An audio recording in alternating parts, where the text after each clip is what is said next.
Qu'est-ce qui démarre un livre? Est-ce que c'est un personnage que vous rencontrez? Est-ce que c'est une situation que vous imaginez? Est-ce que c'est une histoire que vous avez envie de... Enfin, quel est le petit noyau qui démarre? For Jefty's daughter, En général, the start of that book was fury. I was enraged. I had a neighbor who was someone I met at the gates of the kindergarten where we took our children, and one day somebody told me that she had taken her 3-year-old daughter to the top of the Tel Aviv Sheraton and held her daughter in her arms and jumped. And people in the neighborhood said it was because she was crazy. Who does because something? she was what? She was crazy. She was Who crazy. does something like that? And that is why her very rich parents in Antwerp paid so much for an apartment, and they gave so much money to the young couple because she was married to a shidduch, a Talmud scholar, and everyone said, poor husband. Oh my goodness, the poor husband. And then I found out that the husband was a pervert, and he was abusing her.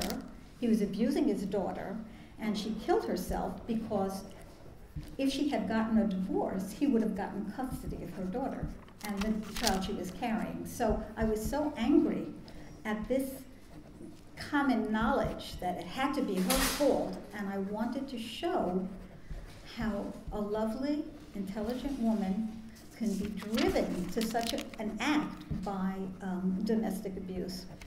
They were an Orthodox family. They were Haredi. Margit, à vous. Oui, alors pour la fille de Jefté, il faut dire que c'est une grosse colère qui m'a fait écrire ce livre. J'avais une voisine que j'avais rencontrée, dont j'avais fait la connaissance à la sortie de la maternelle lorsqu'on cherchait nos enfants. Et un jour, elle m'a raconté que cette femme avait pris sa petite fille de 3 ans, était montée au dernier étage du Sheraton de Tel Aviv et s'était jetée par la fenêtre, enfin du Sheraton, avec sa fille dans ses bras. Et alors, bon, les gens disaient tous, quand on demandait, mais pourquoi a-t-elle donc fait cela? Elle est folle. Elle n'a pas ses esprits. Il faut dire aussi qu'elle venait d'une famille très aisée, avec des parents très riches, qui avaient payé un bel appartement à ce couple, qui avaient donné beaucoup d'argent. Et en fait, le mariage qu'elle avait fait était issu d'un shidur, d'un mariage arrangé.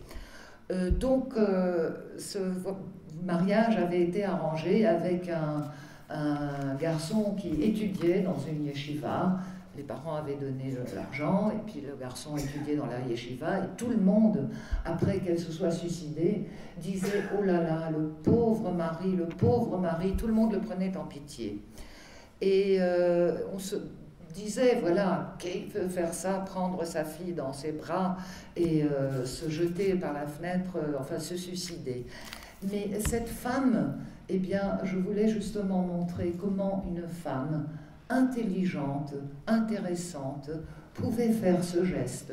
Eh bien, elle savait très bien que si elle divorçait, eh bien, à ce moment-là, la fille serait confiée à son mari. Et si elle s'est suicidée, c'est parce que, justement, elle était maltraitée par ce mari. Le mari ne se contentait pas de la maltraiter, elle, mais abusait également de leur fille. Donc, c'est pour ça qu'elle a eu ce geste. Mais elle savait que si elle divorçait, elle n'aurait plus la garde de sa fille. Donc, vraiment, j'étais extrêmement en colère de voir que tout le monde présupposait qu'elle était folle et que c'était de sa faute à elle. Et ça se passait dans une famille Haredi, une famille ultra-orthodoxe.